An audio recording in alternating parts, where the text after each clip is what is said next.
Ruel Carino, napaiyak sa Father's Day sa Eat Bulaga. Ang emosyonal na tagpong tumagos sa puso ng marami.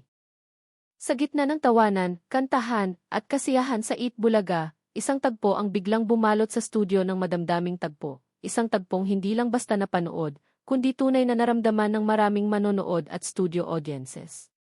At sa sentro ng emosyonal na eksenang ito ay si Ruel Carino na grabe ang pag-iyak. Sa isang espesyal na Father's Day presentation, inakala ng marami na isa lamang itong simpleng tribute para sa mga ama. Isang segment na puno ng pasasalamat, alaala at mga mensaheng galing sa puso. Ngunit habang unti-unting lumalalim ang mensahe ng programa, kapansin-pansin ang pagbabago sa ekspresyon ni Ruel. Mula sa kanyang karaniwang masigla at game na presensya sa entablado, napalitan ito ng katahimikan, pangingilid ng luha, at damdaming pilit niyang kinokontrol. Habang nagpapatuloy ang Father's Day presentation, tila may tinamaan sa puso ni Ruel na hindi kayang itago ng kahit anong ngiti. Sa bawat salitang binibitawan, sa bawat mensaheng iniaalay para sa mga haligi ng tahanan, unti-unting bumigat ang emosyon sa kanyang dibdib.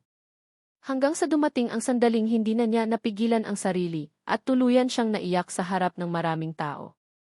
At doon tumigil sandali ang lahat. Dahil sa isang iglap, ang isang masayang noon-time show ay naging salamin ng tunay na damdamin ng isang anak. Isang paalala na sa likod ng ilaw ng kamera, kasikatan, at mga ngiting nakikita ng publiko, may mga personal na sugat, alaala, at pagmamahal na nananatiling buhay sa puso ng isang tao. Marami ang naantig sa tagpong iyon dahil hindi ito mukhang scripted. Hindi ito mukhang pilit. Ang nakita ng mga tao ay isang totoong emosyon. Isang totoong luha. Isang reaksyong nanggaling sa pinakamalalim na bahagi ng puso. At marahil, para sa maraming nakapanood, naalala rin nila ang sarili nilang ama, ang mga sakripisyo nito, ang mga panahong naroon siya, at maging ang mga pagkakataong sana ay mas nasabi pa nila kung gaano nila ito kamahal.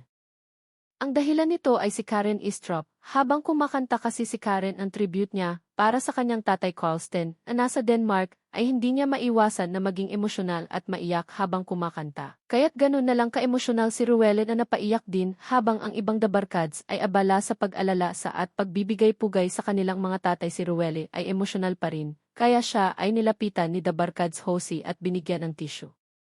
At ito nga ay may paalala sa mga anak na habang may mga tatay o mga magulang pa kayo ay mahalin niyo sila. Sa panahon ngayon na bihira ang mga sandaling tunay at walang arte sa telebisyon, ang pag-iyak ni Ruel ay naging isa sa mga tagpong tumatak. Dahil ipinakita nitong ang Father's Day ay hindi lang simpleng selebrasyon.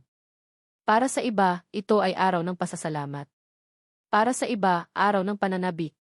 At para sa iba, araw ng pag-alala sa isang taong napakahalaga sa kanilang buhay.